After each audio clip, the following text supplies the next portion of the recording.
Donc je me présente, pour ceux qui ne me connaissent pas, je suis Karine Freux, je suis chargée de projet économie circulaire à la région Occitanie. La région Occitanie étant l'organe planificateur de tout ce qui concerne la gestion et la prévention des déchets.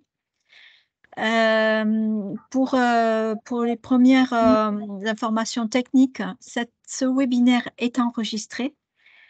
Il permettra effectivement d'être replay sur notre plateforme de l'économie circulaire Cyclo.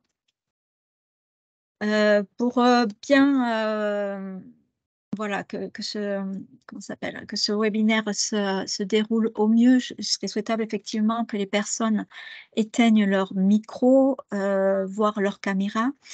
Je vous demande également de mettre vos questions par écrit dans le chat. Ce sera effectivement plus facile parce qu'effectivement vous êtes nombreux et il risque d'y avoir beaucoup de questions. Donc voilà, on essaiera de les retranscrire au fur et à mesure ou alors on se gardera un temps d'échange à la fin de la séance. Donc également, voilà, sur le déploiement de la filière REP PMCB, aujourd'hui, la région se positionne en tant que facilitateur, on va dire, de la concertation, notamment sur le mariage avec l'OCAP. Et c'est pourquoi elle a pris l'initiative, à vrai dire, d'organiser cette information par webinaire. La région est très grande, effectivement. Certaines personnes qui sont autour de ce webinaire ont peut-être effectivement réussi à participer à des réunions en présentiel. On peut avoir des informations, mais d'autres acteurs beaucoup plus éloignés ont cette difficulté. Et c'était un moyen logique de pouvoir donner cette information et cette possibilité d'échange à tous les acteurs de la région. Excusez-moi. Merci d'éteindre les micros si vous intervenez pas. Merci. Peut-être quelques chiffres. Alors, je vous mets effectivement 2 diapos sur la région, sur ce qui concerne les déchets. Les déchets au niveau de la région Occitanie, donc un total de 17 millions de tonnes. Et ces 17 millions de tonnes sur la région sont répartis avec 8 millions de tonnes sur les travaux publics et 3,5 millions de tonnes sur les déchets du bâtiment, sur l'état des lieux du PRPGD. Ça comprend effectivement une partie des inertes, une partie des non inertes et une partie plus faible des déchets dangereux. Alors, c'était un préalable pour vous donner effectivement des informations sur l'état des lieux des déchets du bâtiment en région, puisque c'est ce contexte qui nous intéresse pour apporter une attention un peu plus particulière sur effectivement le fait que le périmètre de la REP PMCB est assez différent du périmètre du plan. En effet, on a réparti effectivement les objectifs du PRPGD sur 3 volets, notamment ce qui concerne les déchets d'activité économique, dont les déchets du bâtiment font partie dans un certain sens, les déchets dangereux et les déchets inertes. On a un objectif commun sur ces 3 volets, c'est la stabilisation de ce type de déchets sur 2030. Ça sous-entend effectivement qu'il faut mettre en œuvre des actions de prévention et de valorisation pour réduire les quantités de ces déchets produits à l'horizon 2030. Ce webinaire vous sera présenté donc par Benoît Planchard d'Ecominero et Gabriel Bard de Valdelia, pardon. En fait, l'OCAB a désigné des représentants par région. Il y a 2 représentants qui sont désignés pour la région Occitanie sur le volet déchets inertes et déchets non inertes. Donc, on a effectivement ces 2 organismes qui sont à la tête pour appuyer la région Occitanie. Et sur ce, je crois que j'ai tout dit. Je vais pouvoir laisser la parole à Benoît Planchard pour vous en dire davantage effectivement sur le déploiement de la REP PMCB en Occitanie. Merci.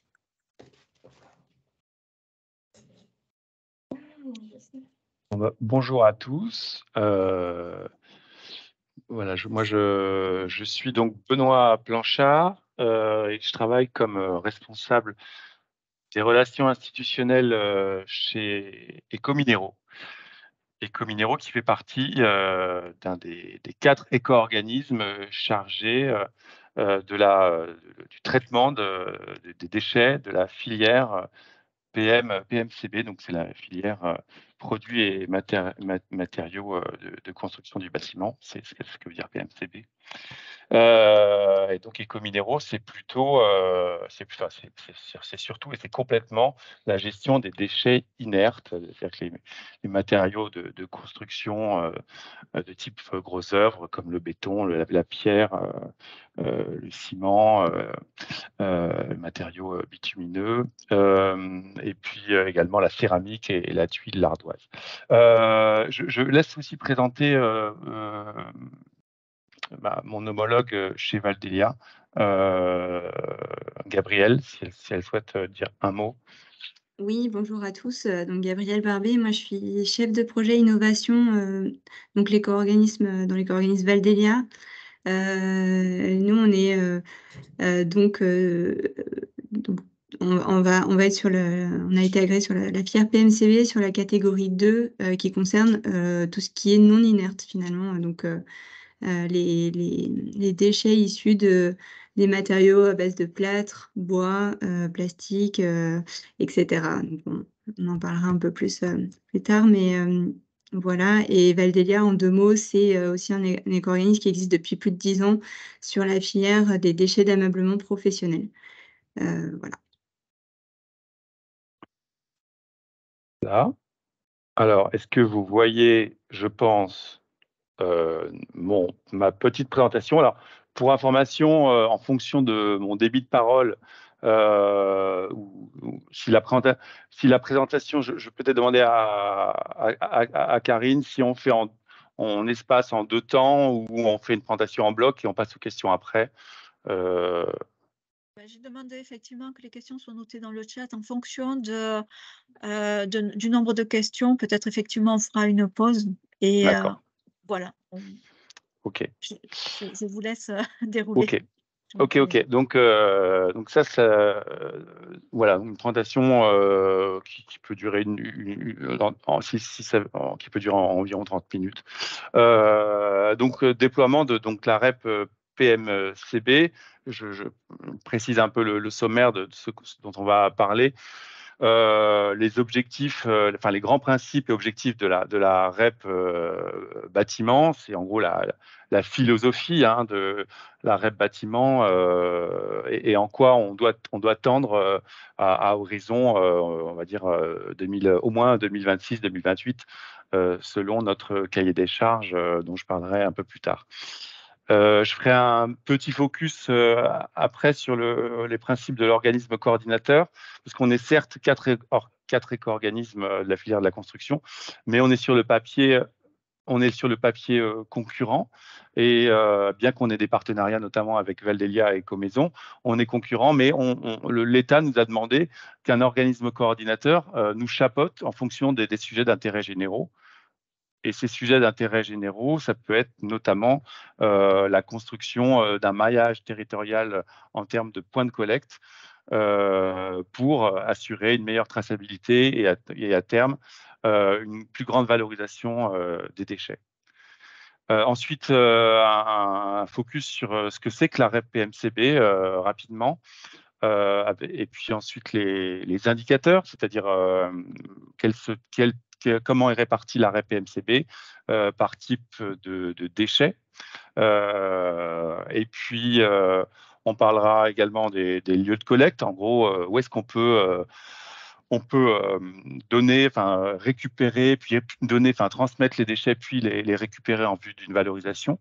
Donc ça, on parlera après des lieux de collecte, hein, que ce soit les déchetteries publiques, privées, distributeurs.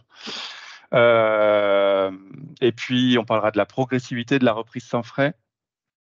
C'est-à-dire que voilà, cette reprise sans frais a un certain coût. Et donc, elle ne va pas se faire du jour au lendemain. Elle est opérationnelle depuis, je regarde, on est quel jour? On est le 17 mai, donc depuis le 16, enfin le 17, depuis 17 jours. Et donc, elle ne peut pas se faire comme ça depuis le 1er mai. Elle se fera de manière très progressive. Ensuite, le maillage territorial, donc c'est-à-dire tous les points de collecte qui sont en France, ainsi que aussi dans les DROMCOM, dans les territoires d'outre-mer. Ça fait partie aussi de ce réseau qui permettra à terme de se défaire plus facilement de ces déchets et de lutter contre les dépôts sauvages.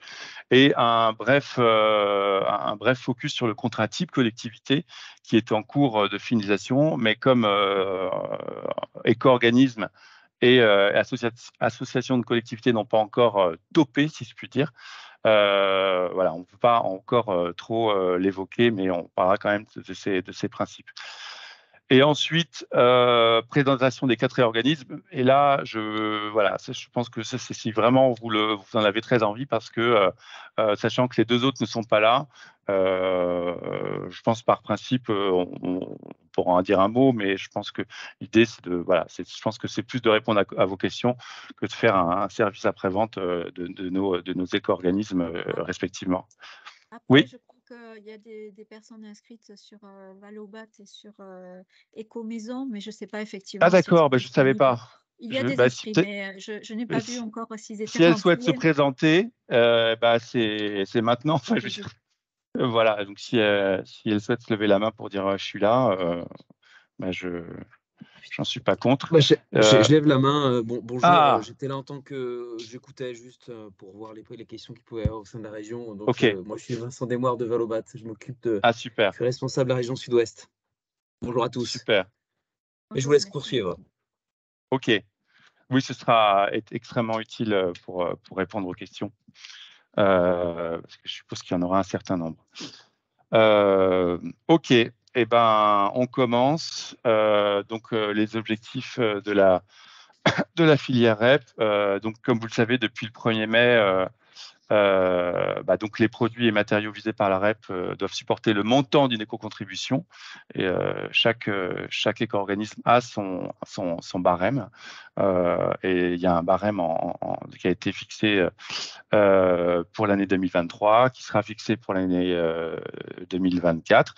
Et cet objectif de la REP, c'est d'abord de lutter contre les dépôts sauvages, et donc en proposant des points de reprise sans frais des déchets triés pour les détenteurs non ménagers, et grâce à ce qui est écrit, grâce à la couverture des coûts par des éco-organismes. Donc, ces points de reprise, ça peut être les distributeurs, tout comme les négoces, les déchetteries professionnelles ou des plateformes spécialisées, notamment pour les inertes, mais également les déchetteries publiques.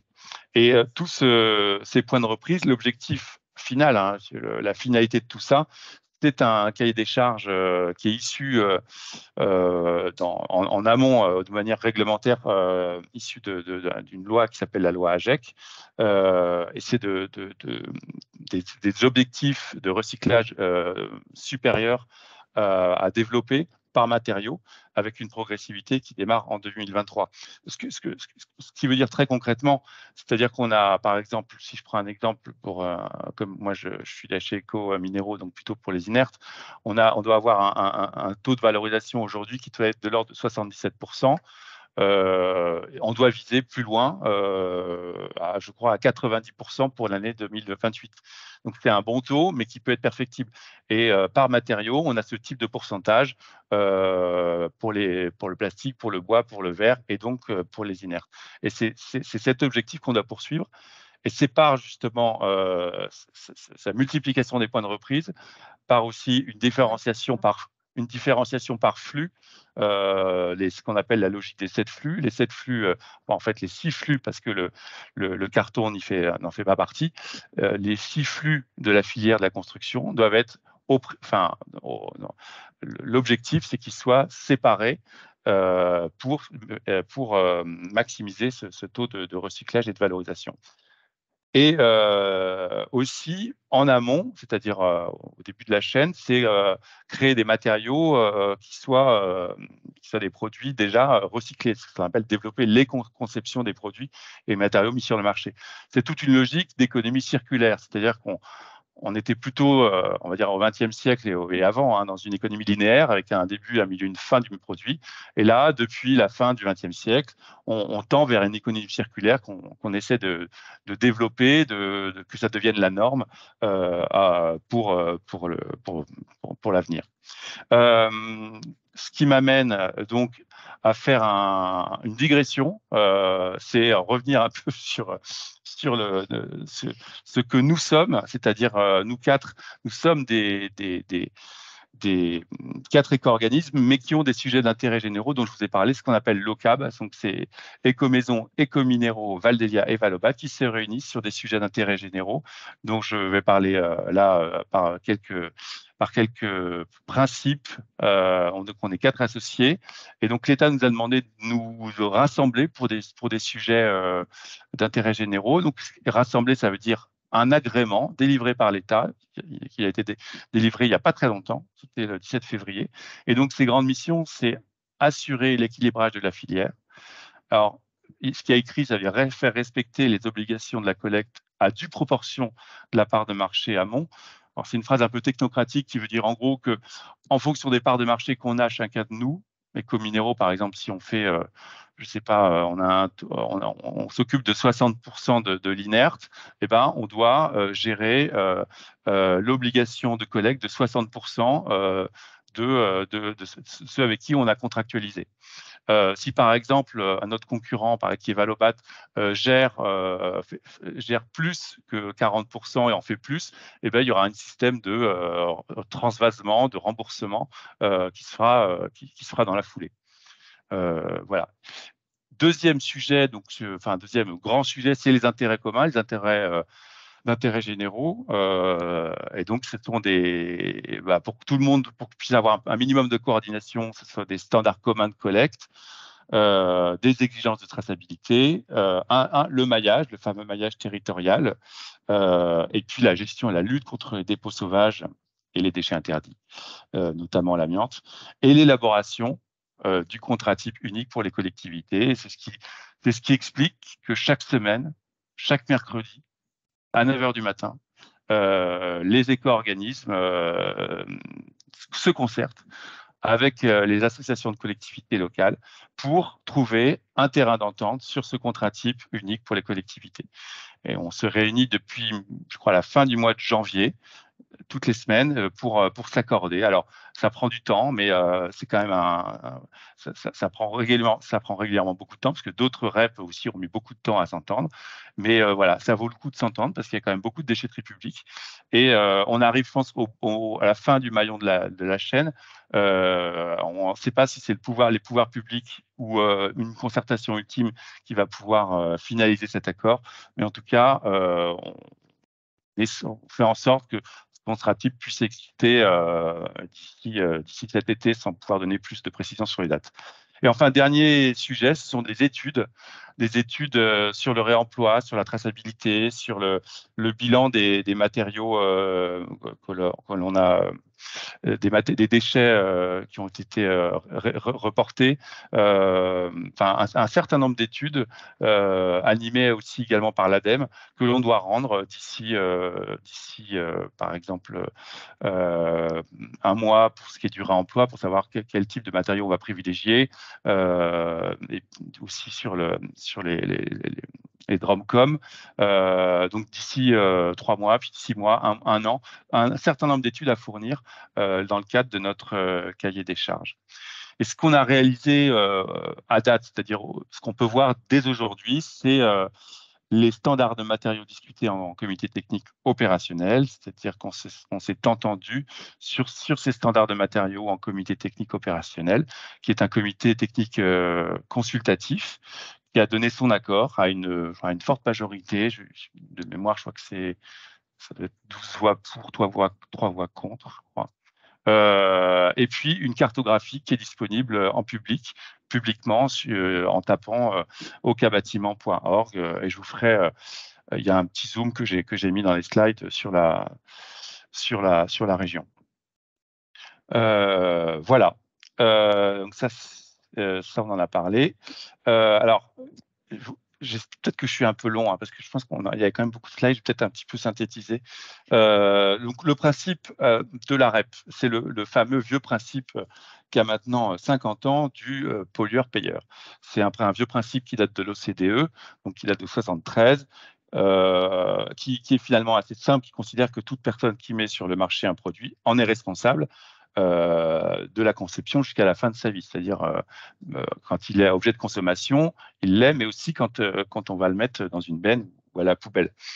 Et ce qui fait que, comme il en est responsable, il va payer ce coût de gestion dans le prix du produit. Oui, non.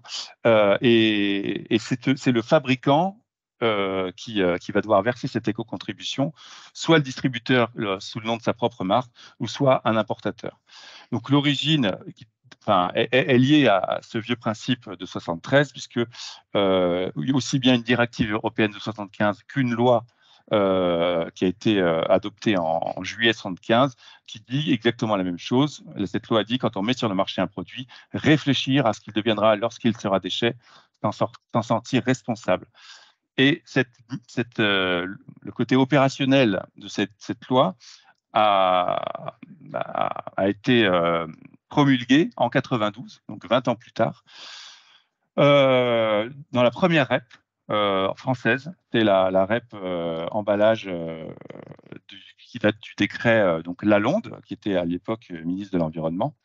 Et donc, son objectif, c'est en amont prévenir à la production de déchets, c'est-à-dire éco-concevoir, réparer, reconditionner, on parle maintenant de reconditionnement, réemployer, inciter donc à l'éco-conception du produit, c'est-à-dire que le produit en tant que tel, le prix de gestion a été internalisé dans ce qu'on va dire la valorisation de ce produit. Jusqu'à terme. Et enfin, développer une collecte séparée, la valorisation, le recyclage. C'est ce dont on va parler dans les prochains slides. Et ce fonctionnement, il est tout bête, c'est que le fabricant doit adhérer à un éco-organisme et en retour, du coup, il paiera il paiera pas. Dans son produit, il transmettra une éco-contribution à un éco-organisme qui gérera du coup la gestion de ce déchet à terme. Il peut aussi se faire agréer par un système individuel, c'est-à-dire qu'il ne s'occupe lui-même de la gestion de son déchet, mais tout seul, c'est-à-dire que c'est un système qui est beaucoup plus marginalisé. Ensuite, là, je ne vais pas revenir très longtemps, c'est l'ensemble des REP françaises qu'il y a depuis 1993.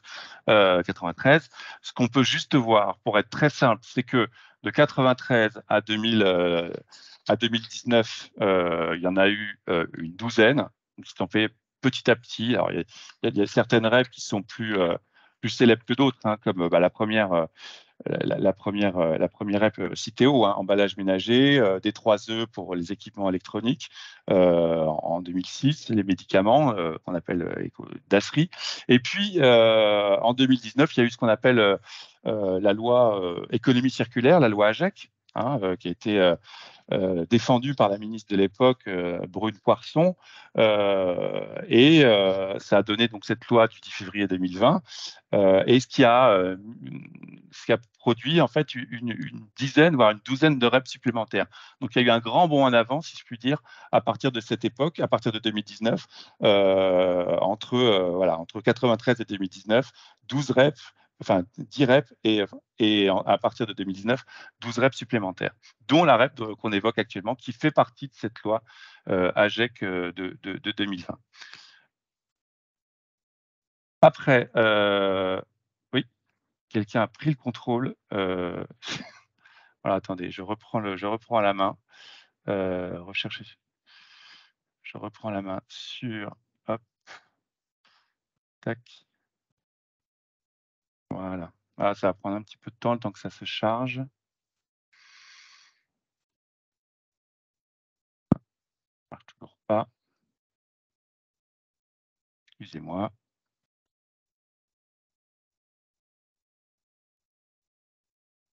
Ça veut pas.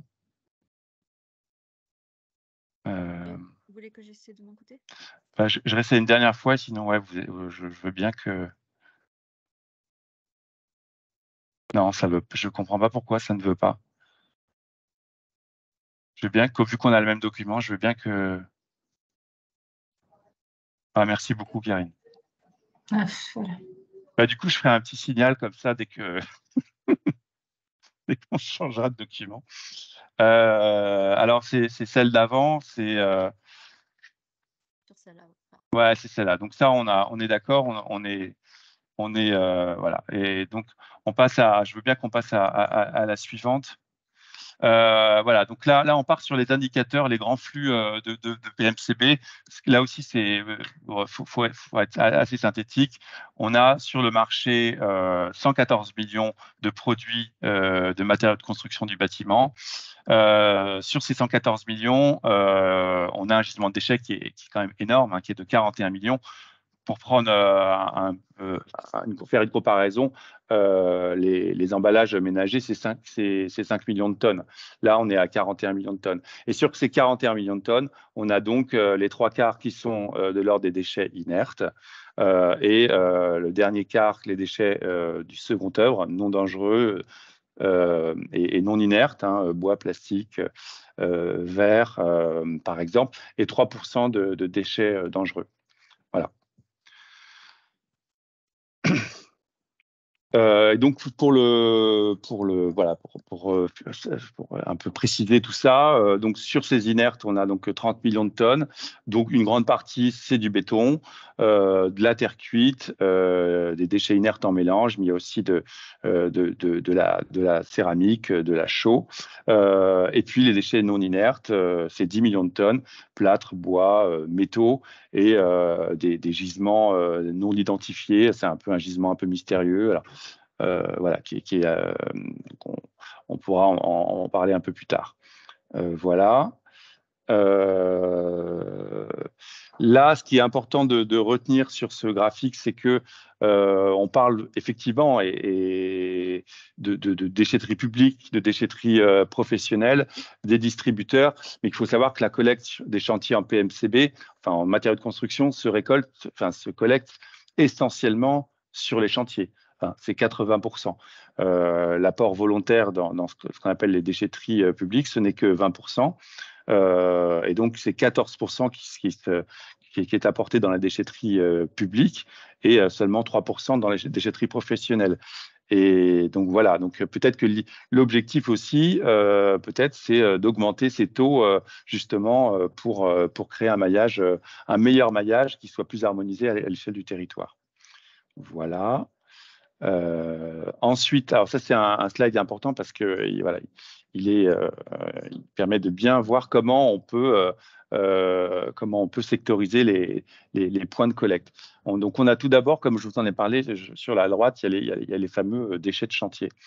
Et les déchets de chantier, il y aura une reprise sans frais à partir de 2024. En tout cas, ce sera obligatoire à partir de 2024, à partir de 50 mètres cubes de déchets, de faire une reprise sans frais. 50 mètres cubes, en gros, c'est l'équivalent de 3 bennes. Ensuite aussi, on pourra faire des points de collecte dans les entrepôts. Enfin, dans les entrepôts, c'est-à-dire que des artisans ou des entreprises pourront transférer leurs déchets dans un entrepôt. Voilà, en termes de mutualisation, ils pourront se lier entre eux pour justement entreposer leurs déchets dans un entrepôt. Et puis, pour ce qui concerne aussi spécifiquement les éco-organismes, pour le cadre, dans le cadre des points de reprise qui peuvent devenir des points de maillage, on fera appel à 3 types de structures. Les déchetteries publiques, voilà. Donc, déchetterie publique, dans quel cas, nous, on est en train de discuter pour faire un contrat type unique, mais également les distributeurs à partir de 4000 mètres carrés en surface de vente, et aussi les points de reprise pro, que ce soit les centres de tri, les centres spécialisés et les déchetteries professionnelles. Et hormis les déchetteries publiques, où c'est un peu mis à part parce qu'on est tous ensemble, tous ensemble, tous les 4 éco-organismes, à trouver un accord, nous sommes concurrents pour ce qui est les 4 autres typologies. C'est-à-dire on contractualise chacun de notre côté avec ces différents types de structures, sachant que on a effectivement des partenariats avec Valdelia pour ce qui est les chantiers et Écomaison pour ce qui est des distributeurs. Voilà. Là, je parle je mets la casquette d'Écominéraux. Nous avons des partenariats avec ces 2 types d'éco-organismes. Voilà. Là, alors, ce qui est important, c'est définir les points de reprise et les points de maillage. C'est un peu l'essence du travail qu'on doit effectuer justement pour avoir une gestion harmonisée des déchets. Ce qui est écrit en gras, c'est que les points de maillage, sont des points de reprise offrant un niveau de service élevé défini par la réglementation. C'est-à-dire que le cahier des charges, qui est un peu notre feuille de route à nous 4, nous demande d'objectiver des points de maillage. Et les points de maillage, c'est quoi? C'est qu'on puisse avoir 6 des 7 flux dans un point de collecte. Et dans ce cadre-là, on peut considérer que c'est un point de maillage. Aussi, le point de maillage doit avoir une zone de réemploi. Donc, une zone de réemploi, c'est avoir un contenant, de préférence obligatoirement fermé, justement pour bien garder les objets, et puis aussi qu'il puisse avoir notamment une personne formée au réemploi. Et dans ce cadre-là, effectivement, il y aura une reprise sans frais. Et que ce soit des points de reprise ou des points de maillage, ça s'appelle un opérateur privé ou public, pourra accepter ou non d'avoir des professionnels ou des ménagers qui pourront rentrer dans ces déchetteries publiques ou privées. Mais ce que je veux dire par là, c'est que notre objectif à nous, c'est vraiment les points de maillage.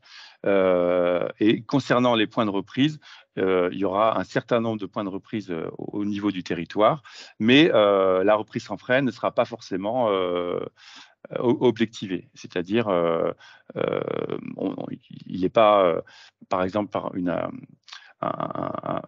un entrepôt qui ne fait que du bois, ce ne sera pas un point de maillage. Voilà pour ce slide. Alors oui, ça c'est extrêmement important. Donc, la reprise sans frais est encadrée selon des modalités suivantes. Effectivement, l'objectif à tous, c'est qu'il y ait des points de maillage. Et les points de maillage, pourquoi c'est important? C'est simplement toujours cette valorisation du déchet, cette traçabilité. C'est vraiment un objectif d'intérêt général, si je puis dire, un objectif écologique. Ceci étant, pour des raisons de foncier, toutes les déchetteries ne pourront pas avoir des points de maillage. Et donc, il y aura ce qu'on appelle un seuil de tolérance pour certaines déchetteries, qu'elles soient publiques ou privées. Et ce seuil de tolérance, il passe par quoi? Il passe par ce qu'on appelle la collecte conjointe. Donc, la collecte conjointe, c'est par exemple, on va pouvoir accepter à terme, pas tout de suite, mais à terme, on va dire 2024, 2 flux qui seront dans la même benne, mais qui sont séparables. C'est-à-dire qu'ils ne remettront pas en cause la valorisation du déchet. Par exemple, on pourra mettre dans une même benne le bois et le plastique. Et ça ce sera plutôt effectif pour les déchetteries publiques et les distributeurs. On pourra aussi expérimenter la collecte en mélange. Alors que la collecte en mélange, c'est quoi? C'est même mettre dans une même benne le bois de construction, qu'on appelle PMCB, et d'autres bois, des bois d'ameublement, des bois du jouet. Et puis aussi, un peu plus tard, en 2025, on pourra aussi mettre dans une même benne des déchets de construction qui n'appartiennent pas à l'un des flux du décret PMCB, comme des produits complexes, comme de la laine minérale. Voilà. Donc, on a un objectif des 7 flux. Donc, les 7 flux, je le redis, c'est papier, métal, plastique, verre, textile, bois et plâtre. Mais on pourra avoir un seuil de tolérance un peu plus tard pour ces différents types de flux. Parce que pour des raisons pragmatiques, certaines déchetteries, certains opérateurs ne pourront pas accueillir l'ensemble, cette benne sur leur zone. Voilà. Alors, cela nous donne, dans le slide suivant, Juste une petite question, Oui, une ouais, précision qui a été oui. posée en début de séance, justement, la reprise sans frais pour les détenteurs non ménagers, c'est OK. Mais pour ce qui concerne les ménages, est-ce qu'ils rentrent effectivement dans le cadre de la filière REP et pour une reprise sans frais pour les ménages, pour les déchets bâtiments ménages, voilà, déchets de bricolage, etc. Sauf erreur de ma part, hein, et à partir du moment où les déchetteries sont triées, et à partir du moment où le ménage va transmettre ses déchets à un opérateur qui aura contracté avec un éco-organisme, c'est ce qui fait foi, c'est la contractualisation avec l'éco-organisme qui donc reprend sans frais. Et donc, quel que soit le type de personne, qu'il soit privé ou public, la reprise se fera sans frais. Voilà. Je veux bien. Ah oui, voilà, pardon, excusez-moi. Voilà, ça c'est le fameux graphique qui est difficilement compréhensible, mais que je vais très envie de vous faire partager. C'est-à-dire qu'en fait, on fait une chronologie de cette fameuse reprise sans frais qui est donc progressive. Alors, ça commence en 2020 avec la loi économie circulaire, promulguée en 10 février 2020. De là est né un décret en 2021, voilà, ce fameux décret PMCB qui traduit donc cette fameuse loi. Je crois que c'était l'article 8 en tant que projet de loi. De là, il y a un cahier des charges qui a été écrit donc par la DGPR, donc le ministère qu'on appelle de transition écologique, qui a été transmis donc en direction de chacun des éco-organismes, un cahier des charges qui date du 10 juin 2022. Et donc, à partir de là, les éco-organismes se sont dit bon, bah, très bien, on est d'accord et on va essayer de faire une demande d'agrément pour se rallier à ce cahier des charges qui donne des droits, des devoirs à ces 4 éco-organismes. Et donc, les 4 éco-organismes ont été agréés, grosso modo en octobre dernier. Et puis est venue donc cette fameuse, le côté opérationnel de la REP PMCB, qui initialement devait être inscrit le 1er janvier 2022, mais pour des raisons de coût des matières premières, pour des raisons que certains acteurs ne se sentaient pas suffisamment prêts. Aussi, l'État n'était pas suffisamment prêt aussi, parce que le cahier des charges est venu tardivement, puis raison du post-Covid, pour tout un tas de raisons. On est passé du 1er janvier 2022 au 1er janvier 2023. Et donc, depuis le 1er janvier 2023, certains fabricants sont déjà adhérés à des éco-organismes. Et le côté opérationnel, le côté prise en charge sans frais, intervient à partir du 1er mai 2023. Et donc, le 2 mai, puisque le 1er mai, c'est un jour férié. Donc, ce qu'il faut dire par là, c'est que depuis le 2023, on a donc tout un panel qui se met en place. C'est-à-dire que, par exemple, au niveau des flux, lorsque les flux sont pris en charge séparément, c'est-à-dire les 7 flux de la REP PMC, les 6 flux de la REP PMCB, la prise en charge est gratuite. Sur les chantiers, elle peut être gratuite, mais pas de manière législative obligatoire, c'est à partir de 2024. Mais effectivement, on peut prendre en charge 100% du traitement. Et pour les inertes, il y a un reste à charge de 50% du traitement. À partir de 2024, il y a cette histoire de maillage qui se met en place, qui a déjà été mis en place, depuis le 31 mars, on a déjà le devoir d'avoir 515 points de reprise, qui fait partie de notre cahier des charges révisé, donc il est déjà en place. Mais dans dans maintenant 1 an et demi, c'est 50% qui doit être du maillage territorial qui doit être mis en place. Et puis, comme je vous en ai parlé juste précédemment, la collecte en mélange pourra être prise en considération dans les collectivités publiques, la collecte conjointe également. Et puis, le coût du transport va commencer à être pris en charge. 50% des coûts du transport pour les chantiers et 100% du traitement. Et le reste à charge, 20% du traitement des inertes. Ça, c'est vraiment le cahier des charges qui nous le demande. Et en 2025, la collecte résiduelle, c'est-à-dire les flux du PMCB qui ne sont pas, les flux qui ne sont pas dans le décret du bâtiment, par exemple la ligne minérale, pour être mise dans une benne.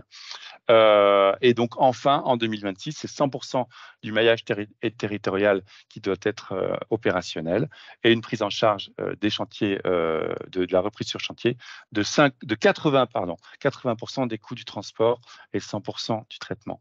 Sachant que concernant le maillage territorial, effectivement, 50% doit être, du maillage territorial doit être opérationnel.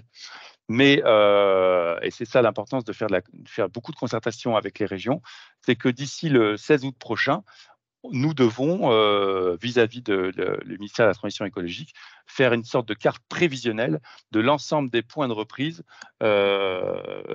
qui pourront être points de maillage. Voilà, faire cette carte. Donc, c'est toute l'importance de faire des groupes de travail d'ici le mois de juillet avec les régions, avec les acteurs du bâtiment, avec les distributeurs pour voir comment on peut affiner cette carte et faire en sorte que cette carte qui sera prévisionnelle devienne opérationnelle au 31 décembre 2026. Voilà pour ce graphique. Une question qui concerne justement ce graphique. Comment Oui. sera calculé le 50% du maillage par département?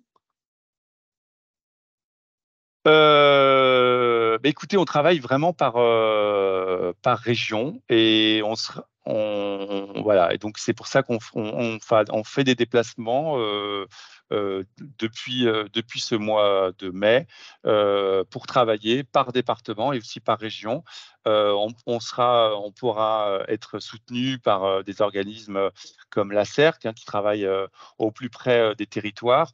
Donc c'est comme, c'est tout bête, mais comme dans le cadre du SRADET, c'est la région qui a cette compétence déchets, voilà, c'est un peu notre interlocuteur privilégié et donc qui pourra nous relayer des problématiques départementales. Mais voilà, notre interlocuteur, ça reste l'échelle régionale.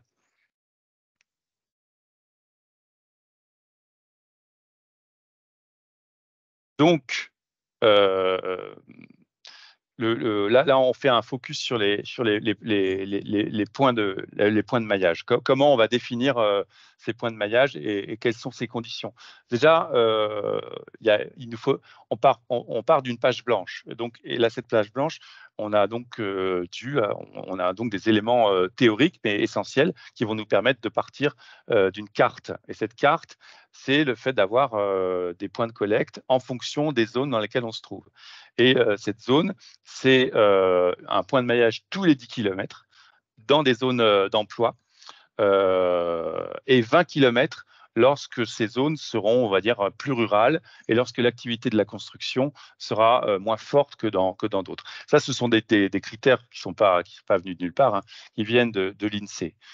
Et lorsque le maillage ne permet pas de respecter cette distance, eh bien, on fera au cas par cas une reprise directe auprès des détenteurs ou une compensation financière pour les coûts de transport.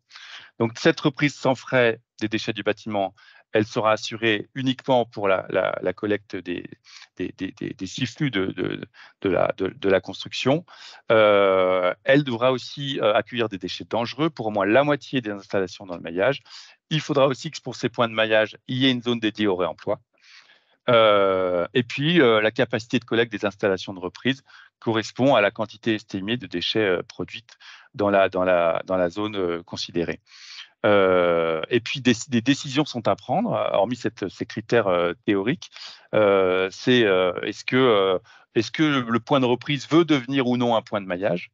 Est-ce qu'il veut participer à cette grande aventure écologique de favoriser la traçabilité? Il devra choisir le public accueilli sur le point de reprise. Est-ce que c'est un ménage? Est-ce que c'est un professionnel? Il doit définir les conditions d'accès et les modalités d'accès au point de reprise. Est-ce qu'il veut accueillir ou non un camion plateau ou pas? Il a le droit de refuser.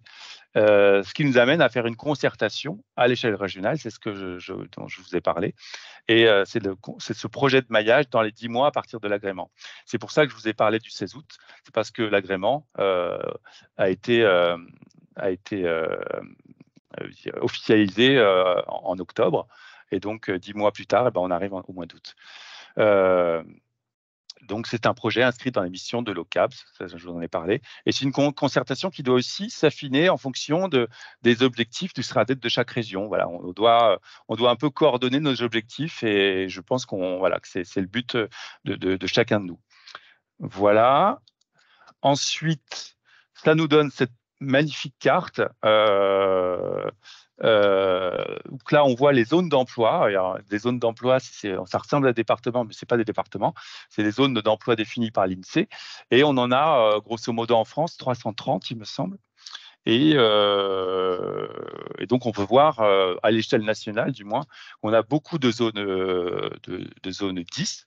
C'est-à-dire, en gros, que si, par exemple, on est dans une zone peu dense, mais que les critères de construction soient un peu plus élevés que la moyenne, on reste malgré tout dans une zone 10 km, parce qu'il y a ces 2 critères qui sont pris en charge. Alors, ces zones 10-20 km, on a réfléchi sur ces vols d'oiseaux ou temps de parcours de voiture. Je pense qu'il est quand même plus cohérent de partir sur les temps de parcours véhicules, notamment pour les zones de montagne.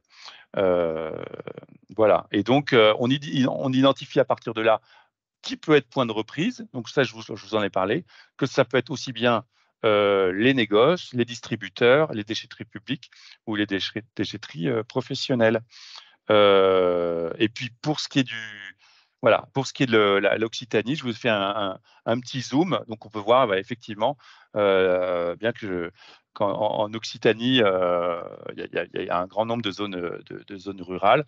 Il y a des zones bleues, des zones 20 km où on aura un point de reprise tous les 20 km. Donc là, on peut voir sur la carte qu'on est plutôt du côté du Lot.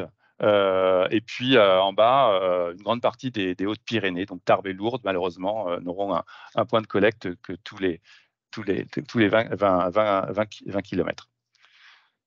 Voilà. Et parallèlement à ça, notre site OCAB, qui est actualisé, il me semble, 2 fois par semaine, actuellement, et qui le sera à terme lorsqu'on aura, lorsque l'atterrissage se fera en douceur, il sera actualisé 1 fois par semaine, mais là aujourd'hui il est actualisé très régulièrement. On voit qu'il y a par exemple à Toulouse, on a un certain nombre de points de reprise, enfin de points de collecte surtout, parce que un point de collecte qui et donc quand on clique dessus, par exemple, alors là, comme c'est pas du interactif, si on clique sur ce point vert, c'est-à-dire que c'est un point qui est opérationnel, c'est-à-dire qu'il est ouvert. Si c'est un point orange qu'on ne voit pas sur la carte, il sera ouvert dans le mois. Si c'est un point rouge, il sera ouvert d'ici la fin de l'année.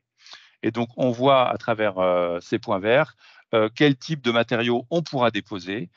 Si on clique sur particulier, il y aura peut-être un peu moins de points parce que voilà, tous les points de collecte ne concernent pas que les particuliers.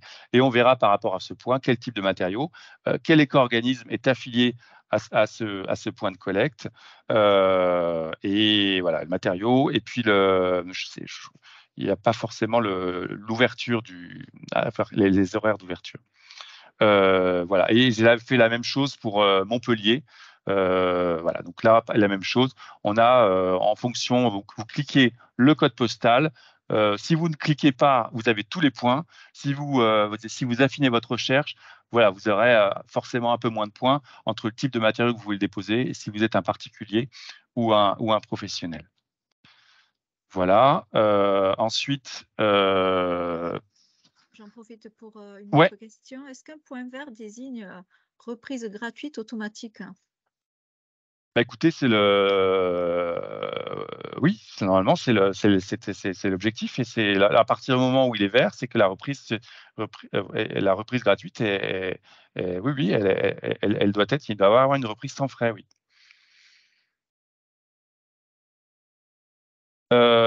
voilà, c'est un petit peu, je vais pas dire que c'est loin d'être de la tambouille, mais c'est un peu ce qui va nous permettre d'affiner le maillage territorial de la reprise en faisant ces fameuses 2 réunions, parce que là, on fait un webinaire un peu d'informations un peu brutes, de pédagogie, si j'y arrive, pour vous mettre un peu un peu l'état des lieux et sur quoi on doit arriver.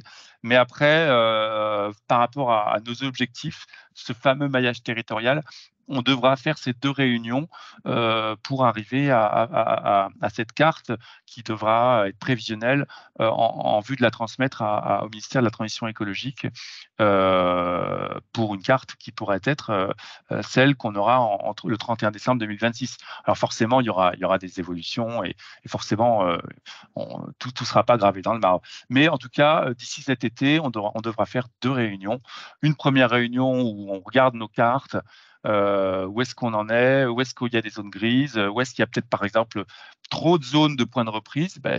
Typiquement, il y a un sujet qui va se poser peut-être au niveau des distributeurs. Peut-être que tous les distributeurs voudront être des points de maillage. Et donc là, il va falloir faire des choix. Et puis la réunion numéro 2, justement, là, il va falloir faire des corrections. Après avoir fait cet état des lieux, faire des corrections et une sorte de mise à jour du maillage. Donc, c'est un peu l'objet de ces 2 réunions. Donc c'est par rapport au livrable, hein, c'est aussi évoquer la cartographie des points de maillage au 31 décembre 2024, puis au 31 2026, faire la cartographie de tous les points de reprise, et puis faire cette identification des facteurs de clé de succès et les zones blanches dont je vous ai parlé en vue d'actions correctives phrasées dans le temps. Voilà, je ne vais pas mettre tous les points, mais je pense que vous avez compris l'objet de ces réunions de travail. Voilà. Ensuite, il y a une autre slide, si vous en êtes d'accord, c'est le contrat type collectivité. Alors, le contrat type collectivité, il n'est pas encore terminé. On a quelques points d'accord, on en a même une grande partie sur des accords qu'on a avec les collectivités. Donc, c'est-à-dire que depuis le mois de janvier, je vous l'ai dit, on discute avec les associations de collectivités. Donc, c'est l'AMF, c'est les intercommunalités de France, c'est Amorce, c'est le CNR, le Cercle national du recyclage, et c'est Régions de France. Et donc depuis les discussions, on a quelques accords. Par exemple, je ne vais pas dévoiler le secret des dieux, mais par exemple l'interface administrative d'une collectivité qui veut s'engager, qui veut par exemple se flécher vers un ou deux éco-organismes. Là, on s'entend sur quel type de format on pourra contracter. On s'entend aussi sur si la collectivité aura tout à fait le droit d'être point de reprise, point de reprise ou point de maillage. On pourra s'entendre aussi si elle souhaite avoir un soutien opérationnel ou si elle doit avoir un soutien uniquement financier. Sachant qu'effectivement, pour les inertes, on privilégie le financier. Et pour ce qui est du matériau de seconde œuvre, en fonction du type de matériau, c'est plus ou moins de l'opérationnel. On doit aussi s'entendre sur l'accès aux bennes multi-rep ou les bennes conjointes. Voilà, il y a une autonomie de la collectivité, savoir si elle, à partir du moment où le maillage va se mettre en place, est-ce qu'elle pourra fermer ses portes aux artisans, aux professionnels. Donc, sur le papier, oui, bien sûr, elle le pourra. Après, si je dois anticiper quelques interrogations, ce serait mieux de ne pas le faire brutalement. C'est-à-dire que je pense qu'il faut un minimum de concertation pour pas que les artisans se retrouvent en difficulté. Parce que voilà, il y a aussi des concertations sur la zone de réemploi. Comment va-t-elle se définir concrètement? Quel type de contenant? Et quel type de personne? Est-ce que la personne doit être forcément formée en privilégiant une personne de l'économie sociale et solidaire? Voilà, donc il y a tout ce type de paramètres sur les standards de collecte aussi, standards de matériaux, tous ces types de critères qui font partie du contrat type collectivité. Et puis il y a le sujet qui est plus problématique, c'est le nerf de la guerre, c'est le sujet financier. Où voilà, chacun fournit ses arguments pour s'entendre sur le barème financier, le barème forfaitaire, où là, il y a encore les deux bouts ne sont pas encore atteints. Donc, voilà, c'est l'objet des prochaines réunions. Et donc, on espère que le contrat type collectivité sera opérationnel cet été, mais là encore, l'été, ça commence le 21 juin, ça se termine le 21 septembre. Je ne peux absolument pas vous dire quand. Voilà. Et qu'est-ce qu'il y a? Je crois que on touche au bout de la présentation qui a quand même duré au moins 3 quarts d'heure. Le relais Ouais. de quelques remarques, notamment celle sur le maillage. Est-ce qu'il tient compte des déchetteries publiques seulement pour ces déchetteries publiques qui n'autorisent pas notamment les déchets des professionnels fixés par les collectivités? Est-ce qu'effectivement, une déchetterie publique qui pourrait avoir l'ensemble des contraintes demandées, mais qui n'autorisent pas du déchet de professionnel, peut être considérée comme un point de maillage? Disons que déjà les déchetteries publiques, elles sont pas, en fait, elles sont pas encore dans le. Je pense que l'ouverture de ces fameux points fameux points de reprise du point de maillage ne débutera qu'à partir du moment où le contrat collectivité sera mis en place. Après, c'est aux collectivités d'indiquer si elles souhaitent devenir point de maillage. Aussi, concernant votre question, à ma connaissance, si la déchetterie publique accueille les 7 flux, il y a un seuil de réemploi, je pense qu'il est tout à fait possible qu'elle puisse devenir point de maillage, même si elle ferme ses portes aux professionnels. D'autres remarques également pour atteindre les objectifs de valorisation. La question, c'était est-ce qu'il n'est pas préférable de pousser un maximum vers le tri par flux, notamment Oui. sur le bois, les plastiques, les inertes, les ferrailles. Et je crois que j'avais une remarque aussi qui disait qu'effectivement, voilà, d'être favorable justement à ce tri par grande famille de matières et de matériaux, ce qui facilitera grandement la valorisation ultérieure. Voilà, des remarques qui ont été notées. Je comprends, enfin, j'ai pas très bien. Disons qu'il y a cette fameuse logique des 7 flux. Mais effectivement, l'objectif, c'est qu'en amont, on puisse trier les matériaux afin de faciliter leur transfert justement dans les bennes. Donc oui, si les 7 flux sont bien respectés, absolument, ça facilitera la traçabilité et ça facilitera la valorisation. Mais j'ai peut-être pas très bien compris la question. Si je peux préciser peut-être, c'est qu'effectivement aujourd'hui dans les déchetteries, le tri se fait peut-être plus par filière, éco-organisme, que par matière. Voilà, c'était peut-être cette question. S'il y a des précisions, n'hésitez pas à le rajouter dans le chat. Oui. Oui. Ouais, si je peux juste compléter ta réponse. En fait, c'est bien la logique de cette filière REP PMCB, c'est qu'on n'est plus sur, on est surtout sur une logique de tri par flux, et c'est bien ça qui est demandé. Et d'ailleurs, en 2023, la reprise gratuite ne se fait que si les flux sont bien triés. Donc voilà. Je ne sais pas si ça répond totalement à la question, mais c'est bien la logique de cette filière.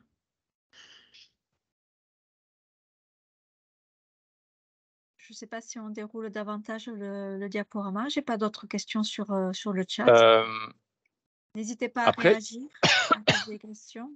Voilà une. Pour un projet de création d'une recyclerie bâtiment en Ariège, comment mon projet peut-il s'intégrer dans la REP? Là, on est sur des questions de recyclerie, on est dans des questions de réemploi. C'est une très très bonne question. Ce qu'il y a, c'est que voilà, nous, on a effectivement les objectifs de réemploi font partie de notre cahier des charges. Par exemple, notamment avec les collectivités, le réemploi, voilà, c'est l'objet de discussions. Et je sais qu'on voilà, on a une étude réalisée sur le réemploi. On a un observatoire du réemploi qui a été organisé, enfin créé par l'ADEME. Donc c'est un vrai sujet. Et donc notre cahier des charges nous impose que les points de maillage, dans les points de maillage, il y a cette fameuse zone de réemploi. Donc après, contractualiser avec les déchetteries publiques qui ont dans leur point de maillage un espace réemploi, avec notamment donc un contenant qui doit être fermé, puis en raison des intempéries, et avec un agent de l'économie sociale et solidaire qui puisse être formé à ces objectifs-là. Voilà, c'est tout ce que je peux dire. Mais après, si Après, on peut ajouter ici, en Occitanie, la particularité ou même la plus-value que l'on a, c'est qu'on peut s'appuyer sur le réseau Aeroxy, Julie Verracchia, qui anime ce réseau justement du réemploi dans le BTP en Occitanie. Donc vraiment prendre contact avec elle, elle fera le lien avec les acteurs, avec les aides possibles et voilà. voilà, les moyens à mettre en œuvre. Voilà, D'autres non, je vais questions? juste rajouter qu'on a vraiment besoin de soutien, notamment de part des collectivités ou des réseaux associatifs, parce que je veux encore parler du cahier des charges, parce que c'est un peu notre supérieur hiérarchique au niveau réglementaire, c'est qu'on a des objectifs qui sont extrêmement ambitieux. Dans l'INER, je ne sais pas si vous savez, on a un taux de réemploi. Bah, après, c'est quand même facilement compréhensible qu'on ne puisse pas réutiliser tel quel un matériau de construction qui a été utilisé pendant 50 ans. Donc, on a 1% aujourd'hui dans l'INER de réemploi. On doit aller à 4% en 2027, je crois. Donc, même si ça paraît très peu, c'est que voilà, il faut quand même multiplier par 4 ce taux. Donc, c'est pour ça qu'on aura besoin de toutes les bonnes volontés à ce sujet. Peut-être, Gabriel, un mot justement sur tout ce qui concerne l'emploi, vous qui travaillez Oui, dedans. ouais, tout à fait. Bah, pour vous donner un exemple, nous, sur la filière, donc Valdelia, avant d'être agréée sur la filière, du bâtiment, a été agréée sur la filière des déchets d'éléments d'ameublement professionnel. Aujourd'hui, on travaille énormément avec les acteurs, du réemploi, de l'économie sociale et solidaire, et cetera. Du coup, on signe des conventions avec ces partenaires-là pour maximiser le réemploi dans la filière de l'ameublement professionnel. Et c'est de la même manière que ça va se passer sur le sujet du bâtiment. Donc effectivement, il y a encore beaucoup de choses à cadrer sur le réemploi dans le bâtiment parce que bah, voilà, il y a plein de matériaux et de produits différents et donc il va y avoir des travaux là-dessus avant de cadrer bien le sujet réemploi, les moyens de collecte sur les points de reprise, etc., comme le disait Benoît. Mais voilà, on va venir sur le sujet assez rapidement, donc n'hésitez pas à prendre contact avec nous sur ce sujet-là. Merci. Une question très technique concernant effectivement les moyens opérationnels à mettre en œuvre dans les déchetteries pour faire partie pour être point de maillage.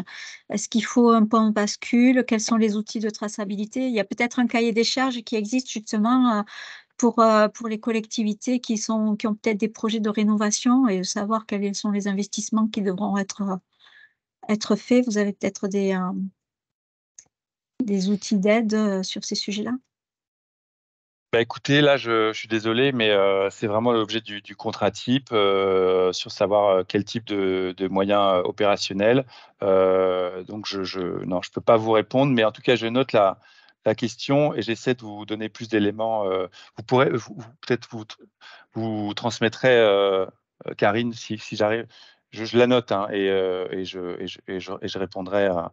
Oui, on se fera un petit compte rendu des notes, Oui, des ouais, questions ouais. écrites pour avoir un suivi. Et justement, bon, c'est vrai qu'aujourd'hui, on n'a pas encore tous les éléments. Et pouvoir effectivement apporter ces réponses dès que Oui. possible, et notamment sur ces réunions de concertation maillage, d'avoir voilà, les éléments Et, pour indiquer les réponses qu'on peut apporter.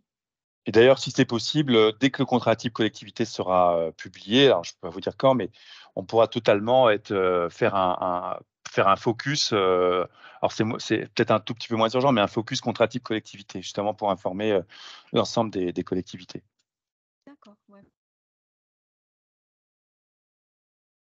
Une autre question, dans la mesure où nos déchetteries publiques qui acceptent les pros pratiquent déjà pour la plupart le tri 7 flux, est-ce qu'on peut prétendre à des financements de l'OCAB pour agrandir nos déchetteries ou les moderniser pour justement devenir ces fameux points de maillage?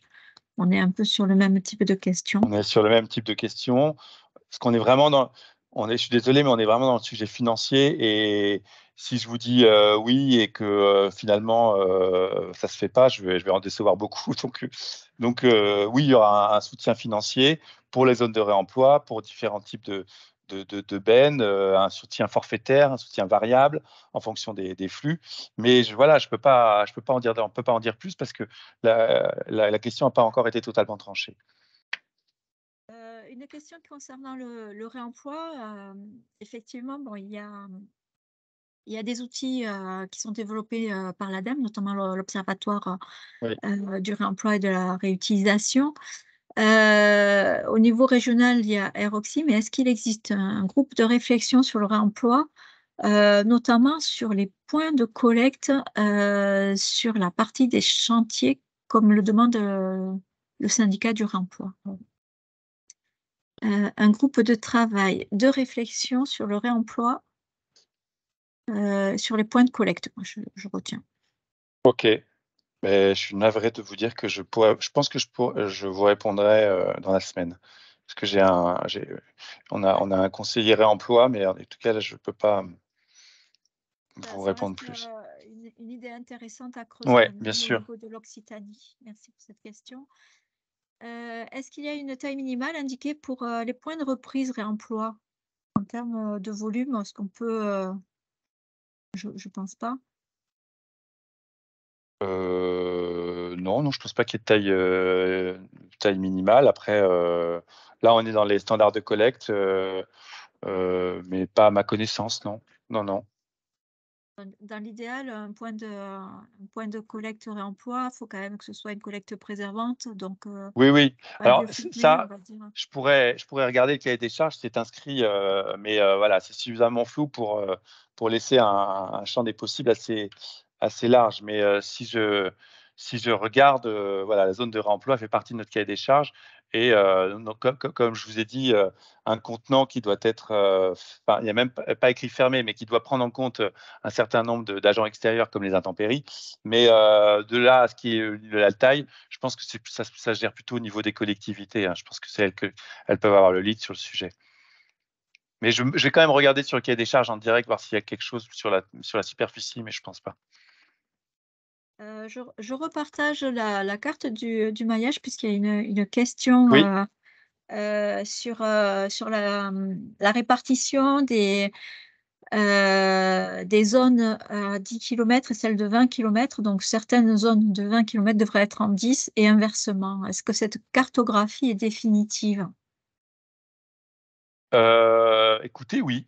J'ai bien en fait, il y a eu un petit échange entre organismes, entre OCAB et DGPR. Le DGPR, c'est un peu la branche déchets du ministère de la Transition écologique. Et en fait, on avait un peu hésité parce que en fait, on avait hésité à prendre en compte ou pas les territoires départements d'outre-mer, notamment la Guyane, qui a une densité de 3 habitants au kilomètre carré. Et dans ces cas-là, en prenant en compte les DROMCOM, la Guyane, on avait plus de zones 20 km. Et puis, la DGPR a tranché. Finalement, ce sera la France dans son ensemble, dans toute son entièreté. Et donc, ça fait que les zones 20 km, il y en a moins. Donc, c'est pour ça que je pense que le sujet des zones d'emploi est tranché et qu'on va rester sur cette carte rose et bleue telle qu'on peut la voir. Donc, on m'a demandé de remettre effectivement les points de collecte autour de Toulouse pour visualiser Oui. la carte. Et on me pose la question pourquoi la Lozère est ciblée à des points de collecte 10 km. Voilà. Bah, sans doute, je veux pas répondre. Ça, c'est vrai que c'est moi aussi, je pourrais, enfin, beaucoup que la Lozère n'est pas considérée comme la région parisienne en termes de densité de population, mais sans doute parce que le taux d'activité de construction est légèrement supérieur à la moyenne, et je ne saurais pas vous dire pourquoi, mais ouais, il y a ces deux critères, aussi bien la population que les zones d'activité liées à la construction. Et donc c'est pour ça que La question de cette distance de 10 km, c'est 10 km par rapport, on parle pas forcément des habitants, mais par rapport justement à l'activité économique ou au centre, ou 10 km des chantiers. Comment ça se calcule cette distance, effectivement, des 10 ou 20 km? C'est par rapport à quelle référence? donc c'est défini dans des zones d'emploi, et deux critères sont pris en compte: la densité de la population, pardon, la densité de la population lorsqu'elle est faible ou pas, et par rapport à la moyenne française, qui est autour de 106 habitants au kilomètre carré, et les zones d'activité liées à la construction. Est-ce que dans ces zones, il y a des voilà, est-ce qu'il y a du BTP ou des entreprises du BTP ou pas? Et c'est ces deux critères qui ont été pris en compte pour créer ces zones 10 ou ces zones 20. D'accord, parce que, bon, par exemple, moi, c'est beaucoup mon savoir-faire, Mmh. sur ces territoires justement de la Lozère, qui a pas beaucoup d'habitants, et Mmh. effectivement, vous disiez qu'il faut qu'il y ait des entreprises d'UTP. Donc s'il y en a, soi-disant une amende, une à Mmh. Saint-Chély, ça veut dire qu'on aura 2 points de maillage sur tout le territoire par rapport à ces secteurs d'activité. Enfin voilà, plus ou moins, on va dire. Mais pour tout ce qui Oui. est artisan, petit artisan qui pourrait se retrouver à Florac ou ailleurs, est-ce que c'est pris en compte ou pas, et est-ce que ça va être En fait, j'anticipe peut-être les réunions de ouais. concertation et les questions à poser, mais Bah, vous avez raison, mais voilà, là, c'est effectivement, peut-être que je manque encore un peu de précision dans ma réponse, parce que vous me demandez en gros qu'est-ce qui est écrit dans l'activité de la construction, et je peux pas vous répondre quel champ exactement, quel type d'artisan est ciblé ou pas, et qu'est-ce qui a défini ces critères. Donc ça, je le note, parce que je peux pas vous dire jusqu'où on ferme la porte. voilà, je pense que ça sera nécessaire effectivement dans Ouais. nos réunions présentielles. Une autre question alors. D'où la pertinence de mettre des zones de 10 km sur des zones rurales à faible densité et la faible dynamisme en termes d'activité de construction? C'est une question. Les Bah, Hautes-Pyrénées sont à 20 km oui. malgré le fait que la communauté d'agglomération de Tarbes et Lourdes soit la 5e d'Occitanie en taille, et Tarn-et-Garonne, Aveyron, Lozère à 10 km. Ouais, difficulté de comprendre la logique. Enfin voilà, c'est un peu la question que Mais j'essaie c'est de c'est tout comprendre. l'intérêt des réunions de concertation qu'on va faire. Vous savez, je vous dis, il faut bien qu'on parte d'une carte. On a fait ces critères-là. Si on voit malgré tout qu'il y a des incohérences, et que ça rentre pas dans les cases, et qu'on ne sait pas pourquoi, mais c'est que voilà. Donc on pourra, je pense, mieux mailler le territoire, et en faisant appel à la DGPR, en leur disant voilà, donc je pense que c'est toute la logique de ces réunions de concertation qui auront lieu plus tard. Mais je comprends très bien la question, et moi aussi je peux me la poser, donc on va voir, hein. Mais voilà, il faut bien partir d'un préétabli, et c'était celui-là, et donc et regarder au plus près les éventuelles incohérences d'une telle cartographie. Alors, je dis la prochaine question, et j'essaierai de fermer le micro de la personne qui l'a ouvert. Comment allez-vous gérer les zones dépourvues d'installation pouvant réceptionner des déchets dans les rayons indiqués? Allez-vous financer des créations de nouvelles structures? En fait, on parle vraiment là sur effectivement s'il y a des zones dépourvues de points de collecte, quelles sont les solutions?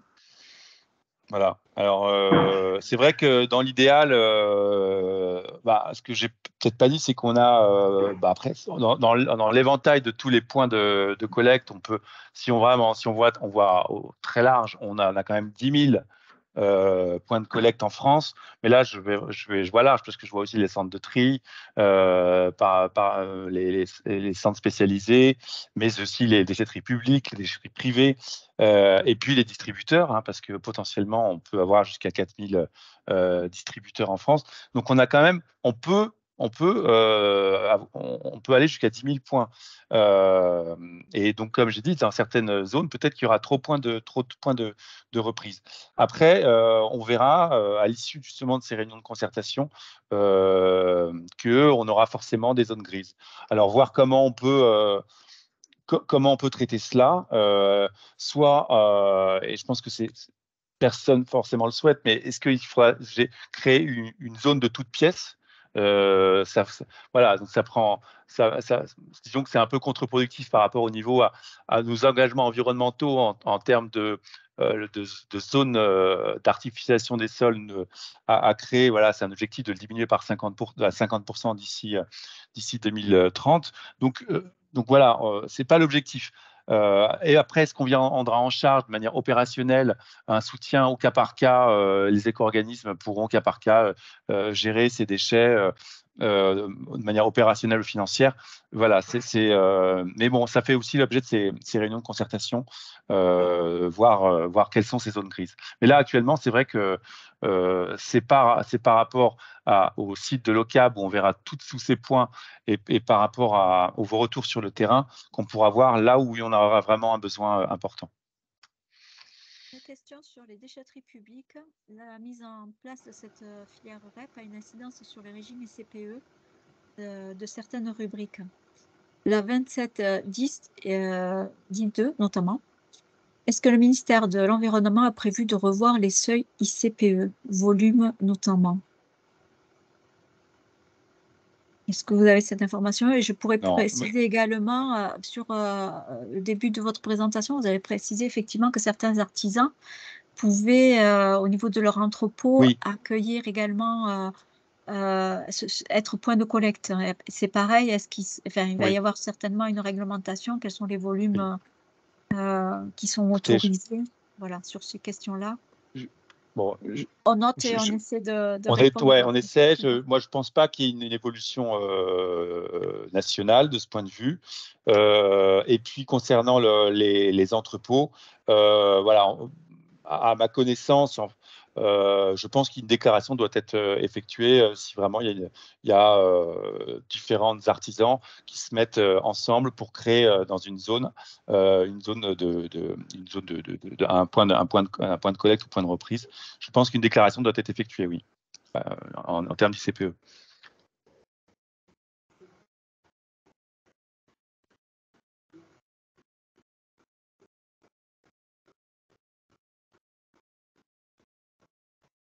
Pas d'autres questions pour le... Comment ferez-vous votre choix sur les zones où il y aura trop de points de maillage entre les différents candidats qui souhaitent devenir point de maillage et bénéficier de la reprise sans frais? Alors, si j'ai bien compris votre question, parce qu'il y a un petit bruit de vinyle, mais peut-être que c'est moi qui... En supposant qu'il y ait un nombre défini de points de maillage sur une zone et qu'on ait plus de candidats que prévu, comment vont être sélectionnés les points de maillage par rapport à des points de reprise? Là aussi, si vous voulez, on avance un peu à naviguer, enfin pas à naviguer à vue, c'est un peu péjoratif, mais on avance au cas par cas. Effectivement, ça fera partie des sujets. Effectivement, peut-être qu'on aura parfois certains acteurs qui vont devenir point de maillage, même en termes de communication, hein, ça fait partie des objectifs. Et donc là, il ne s'agit pas, à ma connaissance, de créer trop de points de maillage, tout simplement parce que l'idée, c'est pas qu'il y ait des bennes vides un peu partout, c'est que voilà, qu'il puisse y avoir un peu une mutualisation. Et malheureusement, c'est ce que je vais vous répondre, ça fera partie de cette concertation à définir dans les semaines à venir. Mais disons qu'on n'est pas encore dans cette problématique-là. Là, l'idée, c'est quand même, on nous avait demandé au mois de mars, ou même on a certaines fédérations qui nous ont dit on n'a pas de point de maillage, on n'a rien, qu'est-ce qu'on fait? Vous nous avez dit qu'on avait 515 points de maillage, 31 mars, c'était l'objectif de la révision du cahier des charges. Où sont-ils? Là, disons que là, on est dans une logique plutôt exponentielle. Après, s'il y a du trop-plein, on se concertera. Mais là, déjà, on met tout sur la table.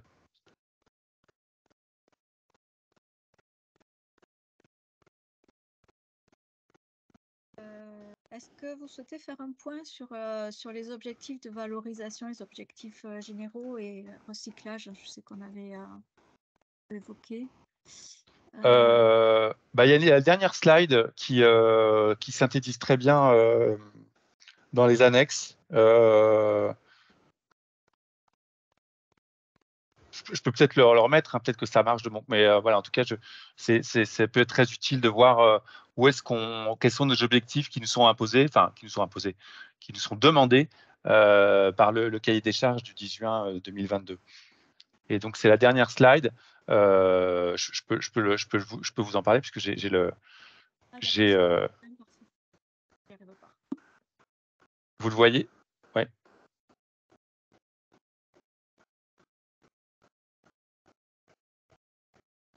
Une autre question, est-ce que les éco-organismes pourront financer des structures de réemploi?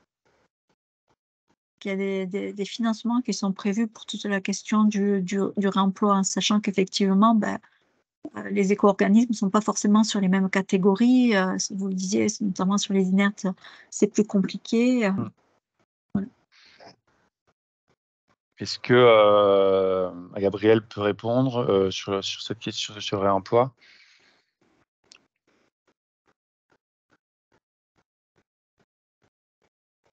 J'ai pas forcément la réponse. Il y aura des soutiens financiers au réemploi, ça c'est sûr. Voilà, je pense que ces questions-là, elles vont être répondues progressivement là dans les semaines et mois à venir. Après, voilà, simplement pour faire un petit rappel, la région de l'Occitanie avait engagé un appel à projet économie circulaire dans le BTP en 2019 et ont aidé à subventionner une soixantaine de projets, que ce soit dans les travaux publics ou dans le bâtiment, notamment en termes de filières, de réemploi, d'opérations d'animation, de réseau et notamment le réseau Air-Oxy en Occitanie. Aujourd'hui, cet appel à projet est fini. Mais voilà, il faut continuer effectivement, notamment sur les questions de réemploi, à faire le lien avec, à prendre contact avec la démarche Air-Oxy pour déjà identifier les besoins, ce qu'il y a, les gisements, quels sont les acteurs du territoire, les boucles qui peuvent être faites et pour mieux structurer cette filière et continuer également à prendre contact à minima avec moi au niveau de la région pour voir effectivement s'il peut y avoir des aides au niveau de, voilà, des investissements, au niveau de la structuration, au niveau de l'ESS. Enfin voilà, il y a des choses effectivement qui peuvent continuer à être accompagnées, si ce n'est pas financièrement, au moins techniquement, sur ces sujets-là. Ouais. Donc, continuez effectivement à garder vos référents régionaux et effectivement, les éco-organismes rentreront aujourd'hui dans la boucle, comme le font actuellement sur tout ce qui concerne les projets de recyclerie au sens large, voilà, et qui touchent d'autres produits, les textiles, les D3E, etc. Donc, il y a un lien à faire, un parallèle à faire sur ces questions de réemploi avec ce travail, ces accompagnements techniques ou financiers qui peuvent y avoir, éco-organismes, régions, ADEME et démarches de SS, etc. N'oubliez pas, voilà, de faire le lien avec tous ces partenaires. Est-ce que j'ai d'autres questions? Pour la reprise des déchets en entreprise, quelles sont les conditions, mis à part le tri, et comment doivent procéder les entreprises du bâtiment? On est dans l'opérationnel au niveau des chantiers, peut-être. Oui, alors on a effectivement des standards de tri qui ont été adoptés lors de notre comité technique opérationnel. Alors je ne peux pas non plus rentrer dans le détail, mais par exemple, pour ce qui est de l'inerte, on a un déchet inerte ne doit pas ne dépasser 50 cm de longueur pour des raisons. Alors, ça veut dire pas que la structure va refuser hein, si ça dépasse. C'est-à-dire qu'elle pourra demander un complément si ça dépasse parce qu'elle n'est pas en mesure de concasser le type de matériau. Donc, c'est pour ça que, en fonction de la concertation qu'on a fait avec certains opérateurs, et ça c'est au titre de l'OCAB, pour ce qui est de l'inerte, on ne pourra pas dépasser 50 cm. Après, il y a aussi j'ai tel type de matériau et il se trouve que il y a de la ferraille à l'intérieur, c'est peut-être du béton qu'on appelle du béton armé. Qu'est-ce qu'on fait? Est-ce qu'on va devoir enlever, décomposer? Et donc on a mis en place une sorte de sémantique qui fait que lorsque le matériau annexe est dans ce déchet et voilà, est lié à ce déchet, mais qu'il est vraiment d'une manière extrêmement marginale, où on a ce qu'on appelle, il pourra être autorisé parce qu'il est considéré comme négligeable. Ce terme négligeable a été débattu longuement dans le comité technique opérationnel, parce que ce négligeable, il veut, voilà, juridiquement, il n'a pas un sens extrêmement réglementaire. Mais il permet au moins dans un premier temps, voilà, on va voir si ça fonctionne ou pas, est-ce que du coup il génère une sorte d'effet d'aubaine ou pas. Donc il sera remis en discussion, mais c'est en tout cas ce terme négligeable qui a été adopté en comité technique opérationnel et qui permettra à celles et ceux qui n'ont pas forcément ni les moyens ni le temps de se défaire, de différencier un matériau par rapport à un autre s'il est extrêmement minoritaire, de le transmettre en déchetterie pro. Voilà, c'est ce que je peux vous dire, tout en sachant que tout ce qui est déchets dangereux seront tout de même refusés pour ce qui est des déchets inertes, pardon. Est-ce que ces standards, est-ce qu'on peut avoir accès à ces standards de tri? Est-ce qu'il y a un document qui Oui. existe? Je le rajouterai dans la slide. Il y a un tableau. Alors, faudrait que je vais essayer de vous le. Mais comme je suis extrêmement mauvais en informatique, vraiment, hein, Moi, je te vois dans la présentation. je le rajouterai dans la présentation, mais il est public. Hein, il n'y a aucun souci. On m'a demandé effectivement si les supports seront disponibles. Donc, j'avais précisé en début de réunion qu'ils seront disponibles ouvertement à tous sur la plateforme Cyclope. On modifiera effectivement la présentation avec les besoins. Je rajouterai ce slide. Voir peut-être effectivement en fonction des questions, peut-être on rajoutera quelques points plus précis. Donc, ne vous étonnez pas si ce n'est pas fait dans le week-end. Enfin, je pense que ce ne sera pas possible. Mais on vous mettra à disposition voilà, le plus d'éléments possible sur ces points-là. Une petite question aussi concernant les souches de bois, les palettes et l'amiante sont-ils amenés à intégrer la REP PMCB? Alors, je ne comprends pas trop pourquoi les souches de bois. Les souches de bois. Ouais, alors je ne sais pas non plus, mais on parle bien des déchets, la REP PMCB ne concerne que les déchets du bâtiment. Donc tout ce qui est déchets verts, déchets d'emballage et les palettes ne font pas partie des déchets du bâtiment. Donc elles ne sont pas à mettre dans les contenants dédiés à la PMCB. Peut-être pour approfondir, est-ce qu'il y a des reprises possibles de déchets amiantés dans la filière REP? Ça avait été évoqué à un certain moment, mais est-ce qu'il y a des conditions minimales ou pas pour les déchets d'amiante? pour les déchets d'amiante, je pense qu'en effet, mais alors c'est vraiment en discussion avec les déchetteries publiques, il y aura une prise en compte, parce que certains opérateurs, après, c'est pas dans le cadre de la REP PMCB, mais prennent des déchets amiantés. Mais avec les déchetteries publiques, il pourra y avoir effectivement une reprise de certains déchets d'amiante liés. Mais là, je parle vraiment sans grande assurance. Peut-être que Gabriel ou J'ai notre collègue. pas de réponse officielle. Il me semble qu'effectivement, il y a des discussions pour la reprise de l'amiante sur des déchetteries de collectivités pour les particuliers. Après, l'amiante est interdite dans les contenants de la PMCB.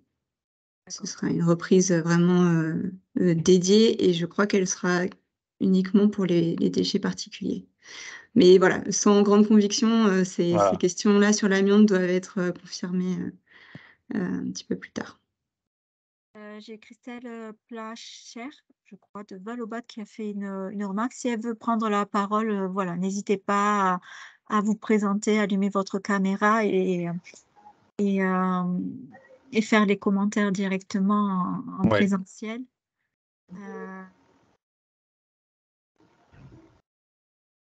Sur les souches, ça peut être un déchet de construction. Les souches. Peut-être quand on fait dans les fondations ou des choses comme ça, il y a peut-être des déchets au-delà des terres, effectivement. Oui.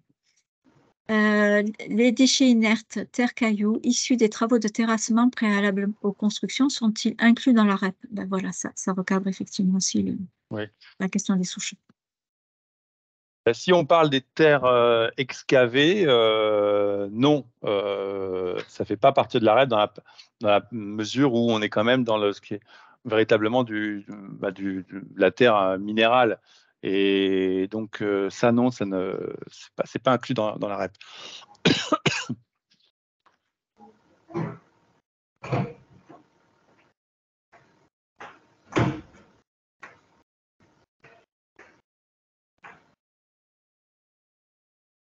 Je reprends alors la remarque de Christelle Placher qui reprenait, je pense, la question des volumes déposés chez les déchetteries ou les entrepôts. Donc, chez Valobat, ils pourront signer un contrat s'ils génèrent un volume minimum de déchets triés. Ils devront passer par le site internet Valobat lorsqu'il sera disponible. Ils auront alors une benne déposée par nos prestataires.